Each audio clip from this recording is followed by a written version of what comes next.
우리가 작심삼일이라는 말이 있습니다. 사전적으로 보면 결심이 사흘을 지나지 못한 것을 말할 때 작심삼일이라고 말을 합니다. 왜 끝까지 완주하지 못하고 중간에 포기를 할까요? 이유를 찾아보니까 사람이 의지가 약해서 중간에 포기를 할 때가 있고요. 또 주변 환경이 허락하지 못해서 중간에 포기를 하기도 합니다. 또 계획을 세웠는데 주변의 방해와 주변에서 힘들게 하는 그런 환경적인 요인 때문에 중간에 포기를 하는 경우가 있다고 얘기를 합니다. 신앙도 그렇습니다. 신앙생활 하면서 경험할 수 있고 우리가 발견할 수 있는 일입니다. 우리가 하나님을 위해서 무엇인가를 다 결심을 하게 됩니다. 연초에 결심하시는 분도 계시고요. 또 절기 때 결심을 하기도 하고 또 시간을 정해서 하나님을 위해서 무엇을 할 것인가를 결심을 하게 됩니다. 그런데 그러한 것들이 오래가지 못하고 중도에 포기하는 경우들이 종종 생겨나게 됩니다. 신앙에서 포기한다는 것은 신앙적으로 성숙하지 못한 일이기 때문입니다. 또 자기 성장을 이루지 못했기에 주변에서 바라보면 정말로 안타까운 일이 아닐 수 없습니다.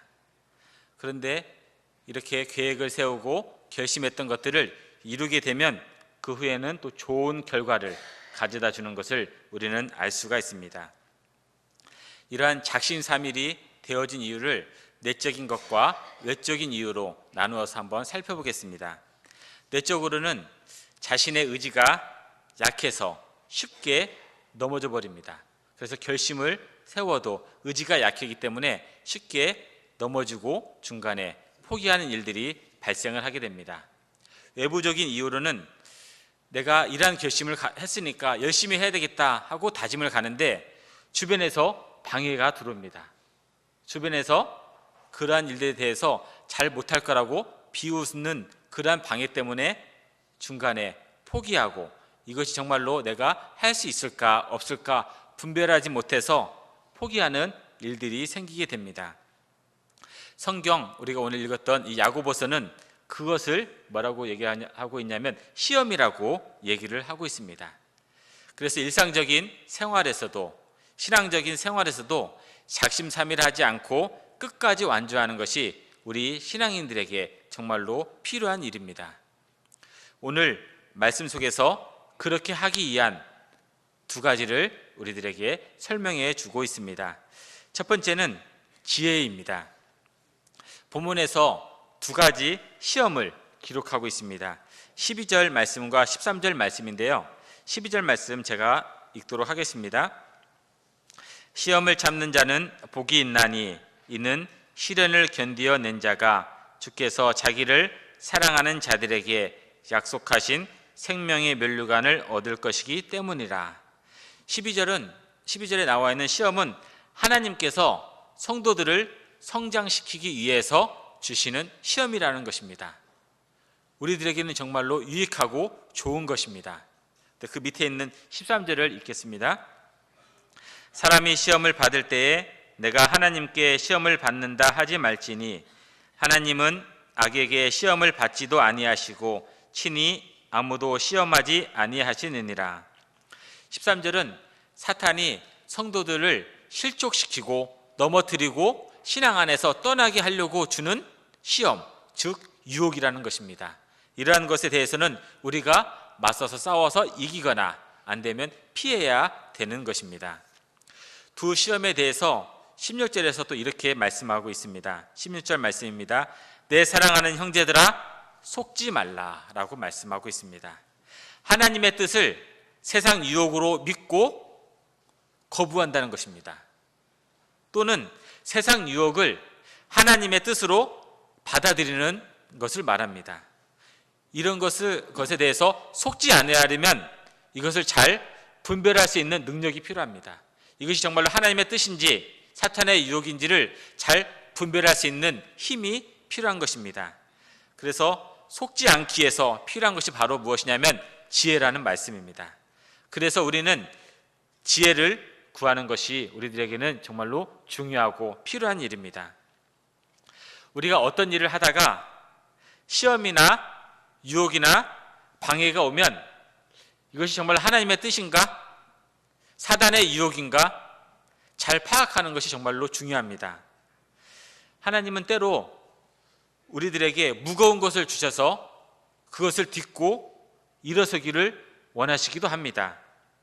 사탄은 우리에게 포장된 좋은 것을 주어서 그것을 받아서 먹고 실족하고 포기하게 만들어주는 경우도 있습니다. 그러한 것을 잘 파악해서 하나님이 원하시는 것이다 라는 것을 확정이 되면 힘들더라도 인내하면서 끝까지 참고 견디면서 달려가야 합니다. 만약에 이것이 사탄이 주는 일이라면 싸워서 이기든지 아니면 다른 길로 피해가야 합니다. 또 우리가 어떤 일을 할 때 가치가 있습니다. 어떤 것은 가치가 중요한 것이 있고 어떤 것은 가치가 덜 중요한 것이 있습니다. 만약에 안 중요한 것, 덜 중요한 가치를 가지고 계속 붙들고 있다가는 힘이 빠지고 열매도 없어서 중간에 포기하고 많은 경우가 생기게 됩니다. 그 반대로 정말로 중요한 가치가 있다, 정말로 중요한 것이라고 확신이 되면 붙들고 힘이 나고 끝까지 완주할 수 있는 그러한 것들을 우리가 가져야 됩니다. 그래서 우리 신앙생활에서도 우선순위를 어떻게 정하는 거냐에 따라서 결과가 확연히 달라질 수 있다는 것입니다. 하나님의 뜻과 사탄의 유혹을 분별하는 거 정말로 어렵습니다. 일의 가치와 우선순위를 정하는 것도 쉽지 않습니다. 정확하게 분별하고 우선순위를 바르게 정하기 위해서는 지혜가 필요합니다. 우리의 필요한 지혜를 어떻게 얻을 수 있냐면 5절 말씀에서, 오늘 야고보서 1장 5절 말씀에서 이렇게 말씀하고 있습니다. 너희 중에 누구든지 지혜가 부족하거든 모든 사람에게 후히 주시고 꾸짖지 아니하시는 하나님께 구하라. 그리하면 주시리라. 아멘. 하나님께서 모든 사람에게 주신다고 말씀하셨습니다. 어떤 조건도 없이 구하는 자에게 주시리라 말씀하셨습니다. 그것도 후히 주시고 꾸짖지 아니하신다는 것입니다. 이러한 지혜를 오직 믿음으로 구하고 조금도 의심하지 말라고 성경은 우리들에게 가르쳐주고 있습니다. 하나님은 모든 사람에게 지혜를 주신다는 것입니다. 우리 모두가 하나님의 지혜를 구해야 합니다. 우리가 일을 할 때 어떤 것을 계획하고 결심할 때가 있습니다. 또 일을 하다 보면 어려움을 당할 때가 있습니다. 그 일을 계속 하다 보면 이런 고민이 들 수가 있습니다. 정말로 하나님의 뜻일까? 하나님의 뜻이라고 발견을 하면 힘들더라도 계속 밀고 끝까지 나가야 될 그런 지혜가 필요하다는 것입니다. 그런데 만약에 그것이 눈에 보이기에 너무 좋고 너무 아름다운데 사탄의 뜻이라면 그것을 과감하게 놓고 물리쳐야 한다는 것입니다. 또 우리가 신앙생활을 하다 보면 우선순위가 있습니다. 우선순위와 그 환경들을 잘 파악해서 어느 것을 먼저 해야 되는지, 어느 것이 먼저 하나님의 일인지, 어느 것을 먼저 해야 하나님께 영광을 돌릴 수 있고 성도들에게 유익을 줄 수 있는지를 우선순위를 잘 파악하고 결정하는 것이 정말로 중요합니다. 이 파악하고 집중하면 멈추지 마시고 계속해서 이어나가야 됩니다. 그것이 바로 지혜가 주는 힘입니다. 그래서 우리는 바로 지혜를 구해야 합니다. 잠언 2장 20절에서 이렇게 말씀하고 있습니다. 지혜가 너를 선한 자의 길로 행하게 하며. 하나님은 우리가 선한 길로 가기 위해서 지혜를 베풀어 주신다고 말씀하셨습니다. 그래서 하나님은 아무 조건 없이 우리에게 지혜를 주시는 것입니다. 지혜로 작심삼일하지 않고 성장하고 성숙하기 위하는 것이 하나님께서 우리에게 지혜를 주시는 뜻입니다. 정말로 지혜를 믿음으로 구하고 하나님께서 지혜를 주시면 이것이 어떤 시험인가, 어떤 유혹인가, 어떤 것이 정말로 중요한 것인가, 어떤 것을 먼저 해야 할까, 이것들을 잘 알아서 작심삼일을 넘어서 좀 더 앞으로, 좀 더 하나님 앞으로, 말씀 앞으로, 신앙 앞으로 나아가는데 열심을 내셔야 합니다. 유대인 어머니들이 자녀 교육하는 방법 중에 이런 것이 하나가 있습니다. 자녀들을 모아놓고 이런 질문을 한 번씩 던진다고 합니다. 얘야, 만약 적군이 쳐들어와서 집에 불을 지르고 집에 있는 재산을 모두 훔쳐간다고 하면 너는 제일 먼저 무엇을 가지고 도망가겠느냐라는 질문을 한다고 합니다. 그러면 대다수의 자녀들의 대답은 거의 비슷하다고 합니다. 집에 있는 금이나 돈을 가지고 먼저 가야 됩니다라는 대답을 한다는 것입니다. 값 나가는 물건부터 챙겨가야 다른 데 가서 다시 일어설 수 있기 때문에 금이나 돈을 챙겨간다고 합니다. 그러면 유대인 어머니는 다시 묻습니다. 그것보다 훨씬 중요한 것이 있단다. 그것은 빛도 없고 모양도 없고 냄새도 없지만 가장 소중한 것이란다 라면서 다시 질문을 합니다. 그러면 자녀들은 궁금증이 유발이 됩니다. 과연 눈에 보이지도 않고 빛도 없고 냄새가 없는 것이 과연 무엇일까 고민하다가 어머니에게 물어봅니다. 어머니, 과연 그것이 무엇입니까? 물어보면 어머니가 이렇게 대답을 한다고 합니다. 세상을 살아가면서 소중한 것은 지혜란다. 지혜는 우리가 어느 곳에 있든지 어려운 일을 만나든지 그곳에서 가야 할 길을 가르쳐주기 때문에 너희들은 힘든 상황에서, 어려운 상황에서 항상 지혜를 구하는 것을 잊지 말아라 하면서 자녀를 교육한다고 합니다. 우리들도 마찬가지입니다. 우리들도 지혜를 구해야 합니다. 반드시 구해야 할 것이 지혜입니다. 간절함을 담아서 믿음으로 구하십시오. 하나님의 지혜를 구함으로 이것이 하나님의 뜻인지, 어떤 것을 먼저 해야 되는 건지, 어떤 것에 가치가 있는 것인지를 분명하게 발견할 수 있습니다. 우리가 가지고 있는 지혜는 한계가 있습니다. 그렇지만 하나님의 지혜는 무한합니다. 무한한 하나님의 지혜로 말미암아 하나님의 뜻을 잘 분별하여서 하나님의 뜻을 찾고 이 땅에 하나님의 나라를 세워가는 우리 성도님들 되시기를 바랍니다. 때로 우리가 여러 가지 결심을 하고 달려가지만 우리 의지가 약해서 결단을 멈출 때가 있습니다. 이런 때 열심히 노력을 해도 잘 되지 않습니다. 그런 때는 누군가의 도움을 받아야 됩니다. 하나님의 도우심이 필요합니다. 우리가 구해야 할 두 번째는 바로 능력입니다. 의지가 약해서 결단한 것을 이루지 못할 때가 있습니다.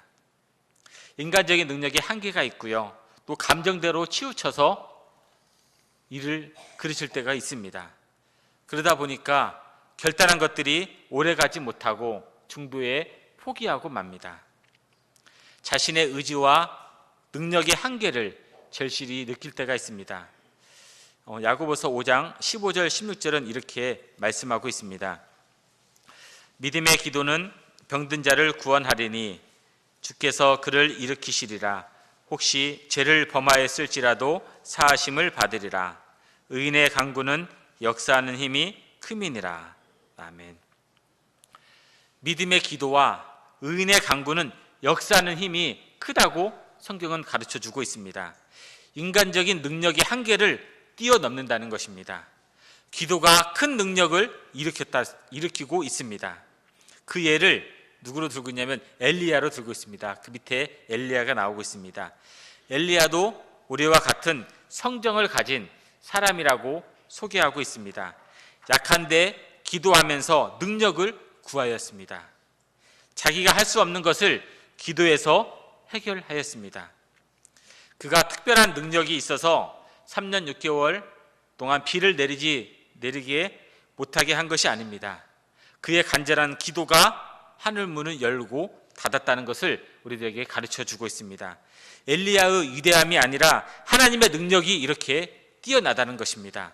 하나님의 능력은 이처럼 인간의 의지와 능력을 뛰어넘는 큰 역사를 일으키고 있습니다. 에베소서 6장에서는 하나님의 전신갑주를 취하라고 말씀하고 있습니다. 인간의 약한 의지와 능력으로는 영적인 싸움에서 승리할 수 없다는 것입니다. 하나님의 전신갑주를 입어야만이 싸움에서 승리할 수 있다는 것입니다. 우리 모두 승리하고 싶지 않습니까? 하나님의 전신갑주, 하나님의 능력을 취해야만이 영적인 싸움에서 분명히 승리할 수가 있습니다. 시편 68편 34절은 이렇게 말씀하고 있습니다. 너희는 하나님께 능력을 돌릴지어다. 하나님께 능력이 있다는 말씀입니다. 하나님께 능력을 구하라는 것입니다. 하나님의 능력은 모든 경관진을 파하는 강력한 힘이 있습니다. 하나님의 능력을 힘입어야 영적인 승리할 수 있고 어느 곳에 가든지 담대하게 일을 취할 수 있고 일을 해결할 수가 있게 됩니다. 우리 여기 전주에서 가까운 임실에 청운교회라고 있습니다. 한 번쯤 다 들어보셨을 겁니다. 청운교회라고 있습니다. 그 교회 한 권사님의 이야기입니다. 그 권사님께서 20대 중반에 성전 건축을 위해서 몇 분들과 함께 정성스럽게 쌀을 조금씩 이렇게 모았습니다. 어느 정도 모아다 보니까 네가 마니 정도를 이렇게 모았는데 그때 무슨 일이 일어났냐면 한국 전쟁이 이렇게 반발을 하게 됐습니다. 6.25가 일어나게 되었습니다.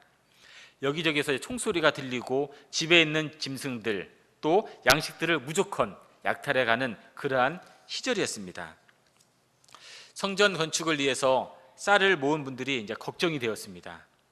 분명히 우리들이 모은 이러한 쌀도 힘없이 빼앗길 것이라는 생각이 들었습니다. 점점 총소리는 가깝게 들려오게 되었습니다. 그때 거기 있는 모여 있는 분 중에 한 분이 쌀가마니를 부여잡고 기도를 시작하였습니다.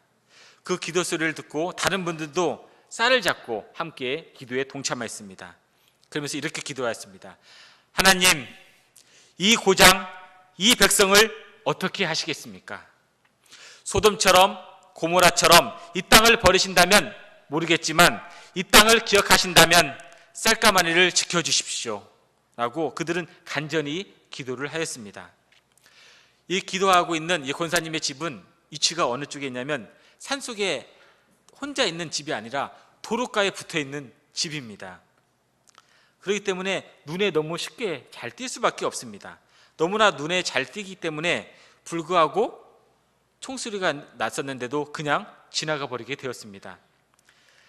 알고 보니까 그들은 당연히 도로가 옆에 있기 때문에 누군가 그 집에 가서 물건을 가져왔을 거라는 생각을 하고 그냥 지나쳐 가버렸다는 것입니다. 전쟁이 끝나고 그 쌀을 중심으로 예배당을 건축하고 하나님께 봉헌을 한 교회가 우리 임실 청운교회라고 이렇게 알려지고 있습니다. 기도는 이렇게 하나님의 능력을 세상에 보여주는 통로라는 사실입니다. 기도는 믿음의 주요 온전하게 하신 예수님께 집중하게 만듭니다. 우리 자신의 능력과 하나님의 능력 다 있습니다. 어느 것이 강하다고 생각합니까? 질문 자체가 우습죠. 당연히 하나님의 능력이 강하다는 거 모르는 사람 없습니다. 그런데 왜 하나님의 능력을 구하지 않고 있습니까? 하나님께 능력을 구하는 것이 창피하고 부끄럽습니까? 하나님의 능력이 없이도 살아가는데 아무 문제가 없어서 그렇게 행동하고 있습니까? 우리 성도님들은 하나님의 능력이 없이는 살아갈 수 없는 존재라는 것입니다. 언제까지 약한 의지를 가지고 계속 신앙생활 하시겠습니까? 지금 멈추십시오. 하나님의 능력을 구하십시오. 하나님의 능력을 간절히 사모하십시오. 하나님은 꾸짖지 아니하시고 후히 주신다고 말씀하셨습니다. 하나님의 능력을 사모하면서 그 능력을 힘입어서 신앙과 삶에서 승리하십시오. 그 승리한 아름다운 열매를 이웃들과 자녀들에게도 한번 보여주십시오. 하나님의 능력을 힘입어서 이렇게 승리하였노라고 당당하게 말씀해 보십시오. 얼마나 확신과 환희에 찬 부르짖음이겠습니까? 하나님의 능력을 구하십시오. 우리는 지금 사순절 기간을 보내고 있습니다. 이 기간에 나름대로 신앙에 대한 좋은 계획들을 세우신 분들이 있으실 것입니다. 성경 일독하기 또는 미디어 금식하기, 새벽을 깨우기, 기도생활 충실하기를 여러 가지 등 결정을 하였을 것입니다. 이러한 것들 작심삼일로 포기한 경험이 있는 분들도 있을 것입니다. 그때 감정이 어땠습니까? 하나님 앞에 계획했던 것들이 중도에 포기됐을 때 그때 느꼈던 감정 다 있으실 것입니다. 후회하고 포기한 자신의 모습을 보면서 기뻤습니까? 그러지 않습니다. 자신의 모습을 보면서 실망하였을 것입니다. 이번 사순절에도 다람쥐 쳇바퀴 돌듯 똑같이 작심삼일하면서 포기하는 그러한 생활을 반복하시겠습니까? 우리는 아닙니다. 이번 사순절에는 작심삼일을 끝내십시오. 이러한 것들이 작은 것 같지만 종지부를 찍으면 신앙생활 하는데 큰 유익이 되고 큰 힘을 받을 수가 있게 됩니다. 하나님께 지혜를 구하십시오. 하나님께 능력을 간구하십시오. 지혜와 능력을 구해서 이제는 성숙하고 성장하십시오. 신앙의 깊은 맛을 경험해 보십시오. 그리하여서 행복하고 생명력이 넘치는 건강한 성도님들이 되시기를 예수님의 이름으로 축원합니다. 아멘.